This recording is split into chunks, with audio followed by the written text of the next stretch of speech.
Before she first met him, she was not in a good place. Just a teenager, but not like the others. Barely functioning, she rarely left the house. Her father's in-bell made sure of that. Only occasionally did she venture out on her own, collecting firewood and herbs.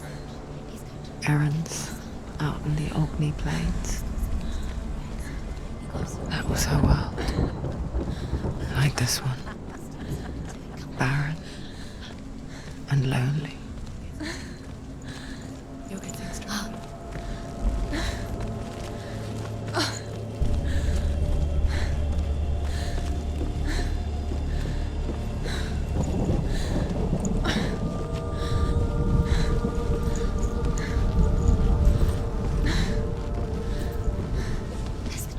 There he was.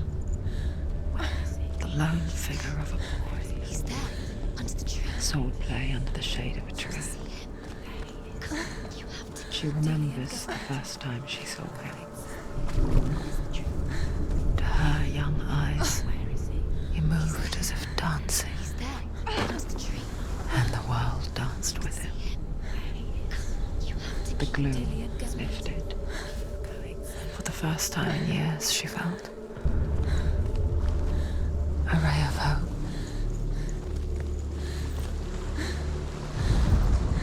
The Northmen tell of a great hero. His name is Sigmund. His father's hall was built around a great tree, and one day, Odin comes and thrusts a sword into the tree, a gift to whomever can release it. Many try.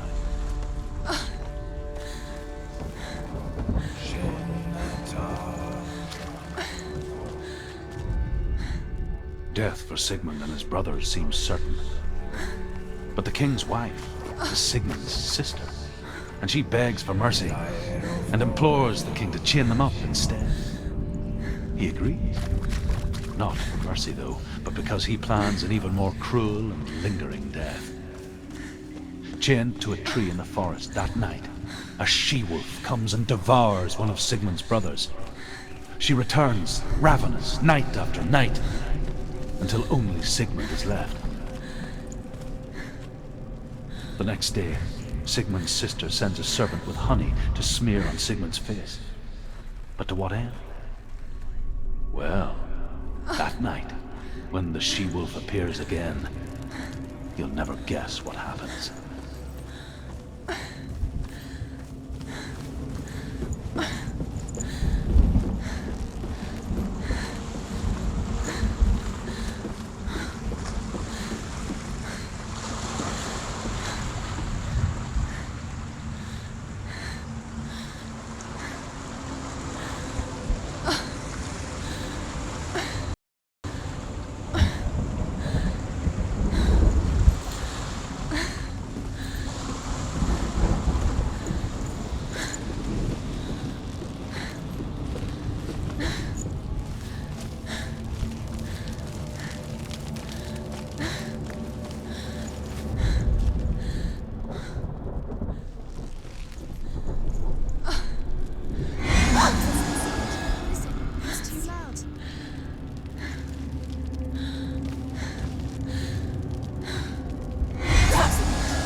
from afar, she mimicked him, perfecting her own secret dance, wishing those fleeting moments of light would stretch out to last forever.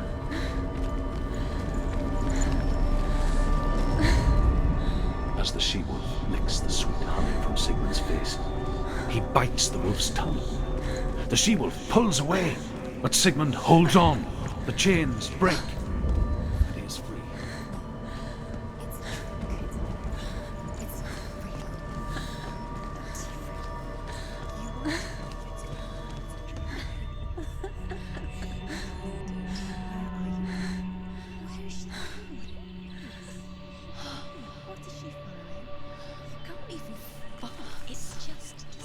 How does he so effortlessly court the world and bliss? If only she could do the same.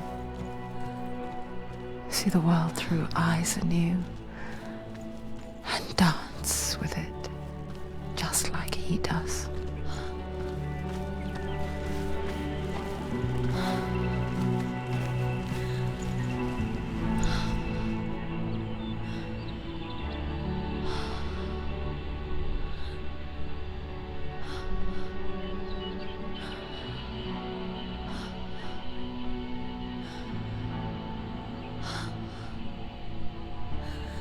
What's your name?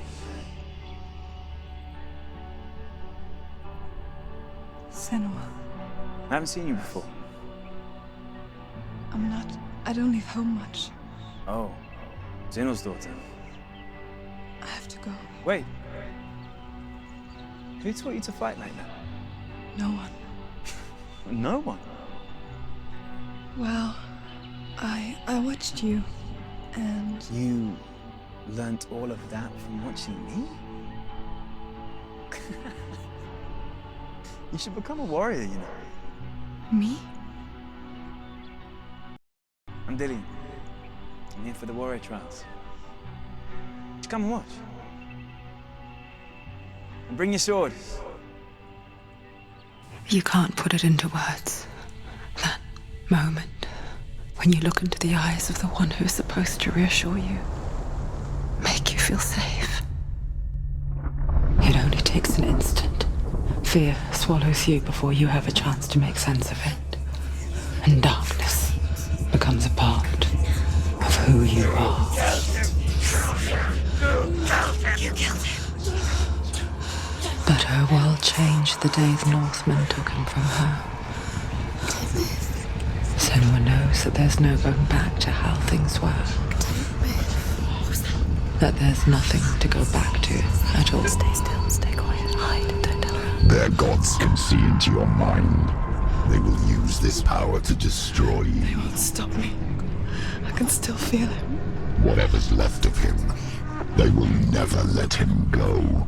I'm not gonna let him rot here. You're the one rotting here. Leave me alone. You will die here, No. and all your suffering will have been for nothing.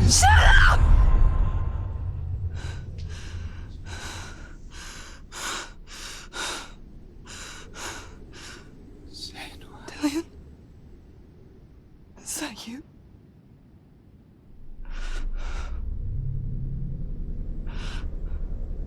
I'll find you, my love. I promise.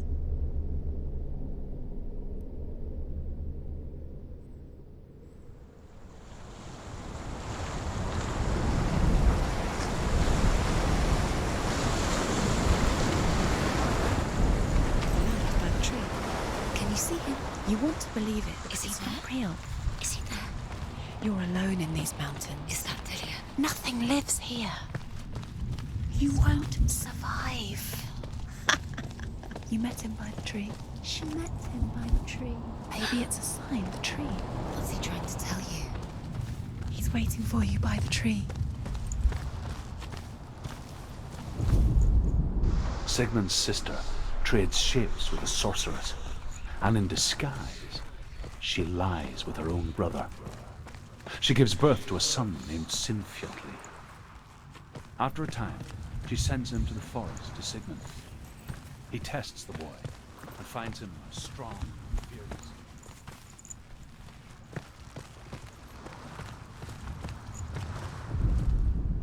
As Sigmund and Sinfjotli are being buried alive, Sigmund's sister throws an armful of straw into the grave mound. Hidden in the straw is Sigmund's sword, the gift of Odin. They cut their...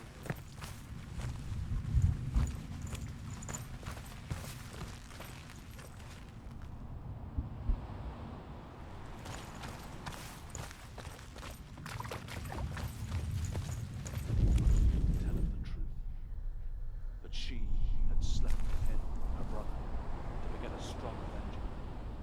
Take it. I am not A sword. Take she it. says. Dilly had left it for you. Take it. Take it.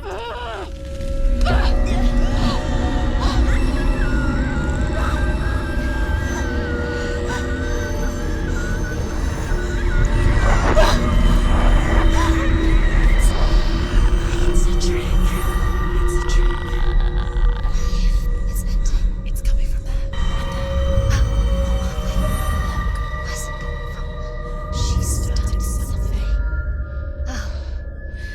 What's happening? Senua, imagine a sword that can slay gods.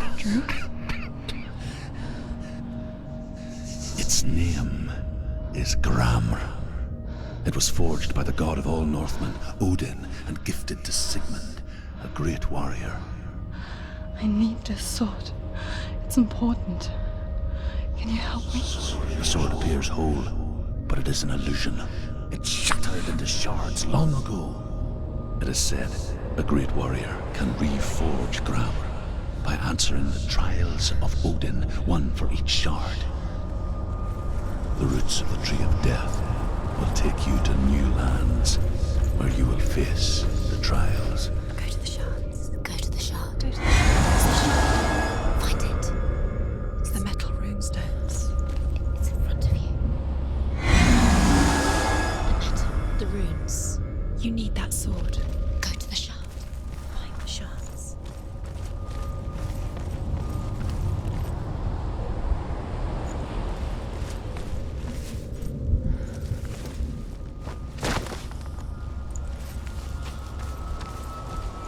Where is it? Find it. There it is. Focus. There's the shard. Focus. Focus. Use your eyes. Look. Get closer. What can you see? Go to it. I want to tell you a story about a god of the Northmen called Baldur. The second son of Odin. He was beautiful, good, and wise. He was fair of feature, he spoke fair words, he gave fair judgments. Light shone from him. Only good things were told of him. Yet he was the first of the gods to die.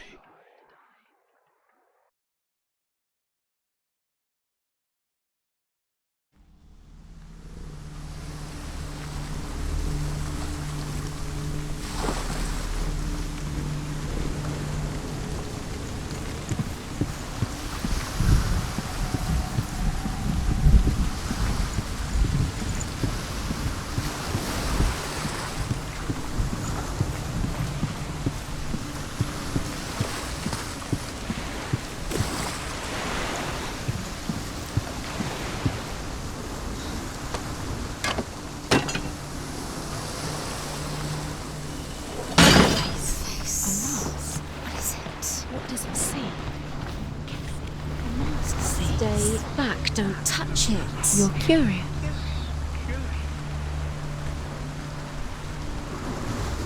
Focus. Focus. Focus on the mark. Where are we? What is this? It's the same. It's another world. It's lighter. It's nicer. I like it here. Can we stay? Let's stay here.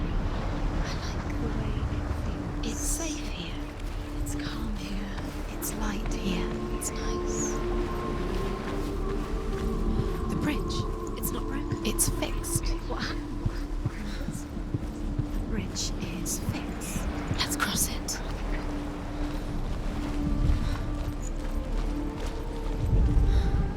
The Northmen tell this story about the death of Baldur.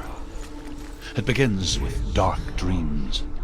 Night after night, Baldur dreams of his own death, and the gods fear for his life.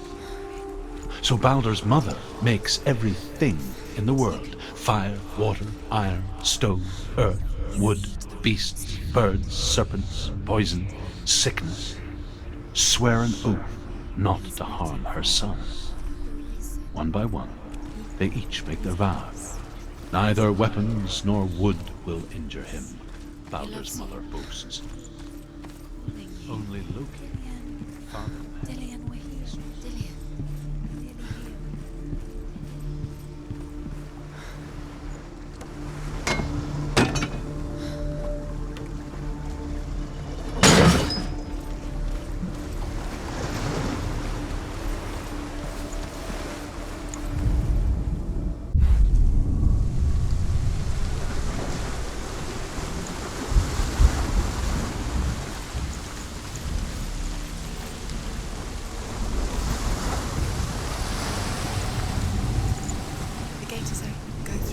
Go through it. It's dangerous. Follow it.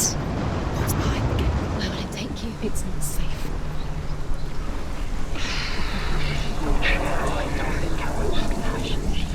Dillion. There he is. There he is. What are you waiting for? Quick, find a way. Find him. Go through before he disappears. Dillion, don't lose him. Where is he? Where's he gone?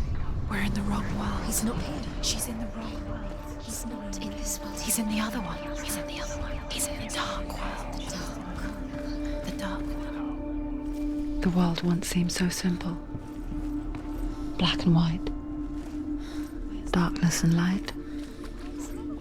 Narrow dividing lines of our own making. Not in this world. Dillion taught her to see further. To peek through the cracks and see the worlds of color stretching away from the gloom. And Senua explored new paths into the unknown.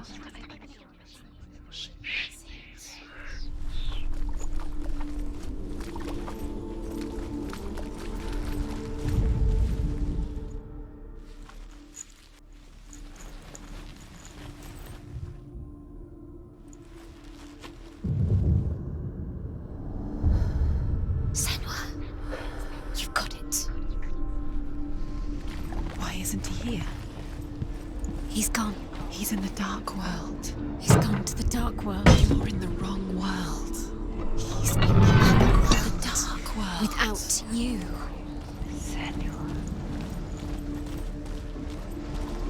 Dillion saved you. Dillion cared for her like no one else has. Any reason she's still alive?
With your love because he believed in you.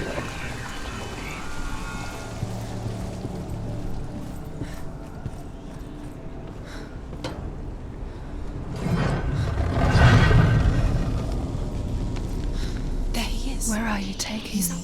He's up there. How do you get up? There's a way. You haven't heard, Chance. There is a way up there. Find the way. She can. You're nearly there. Just find the way. The gods feast and rejoice and amuse themselves by throwing spears and stones at Baldur, striking at him with sword and axe. But he comes to no harm, whatever they do. The gods never cease to wonder at this great marvel. But Loki shapes himself into a woman and asks Baldur's mother, is it really true that all things promise to keep him safe? I did not ask the mistletoe, Baldur's mother confesses. I thought it was too young. Oh dear. Do you know? Was it worth it? You're still alive and Dillian's dead. He doesn't deserve to be dead. How does that make you feel? Loki makes a dart out of mistletoe and goes to the gods as they throw things at Baldur. The blind god, Huth, was there. Loki asks him why he wasn't taking part. Huth says, I cannot see where Years had Baldur's... passed since she left her father. She trained hard alongside her friend, Dillian. She saw things no one else could. Patterns, shapes, movement. An intuition that made her an exceptional warrior. Friendship turned to love. But the shadow of darkness never let her go. She was caught between two worlds. That of Zinbel and her past. And Dillian. Her future. Two realities. Wasting your time. Tearing No time at her for this. soul. Speed these runes mean nothing. It's all part of their game. They've set you trials to distract you. They've set you up, and now they're going to watch you. What if these trials mean nothing? Laughing at you.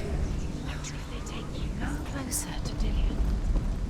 That's Dillian, and you're letting this get in the way. What if they are just to tire you out, to make you weak before the battle?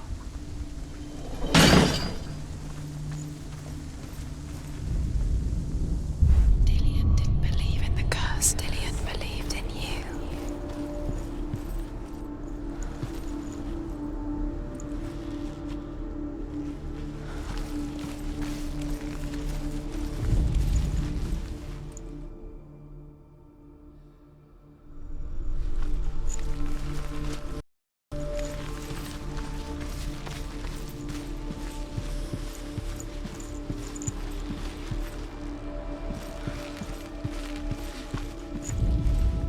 He's the reason she's alive at all.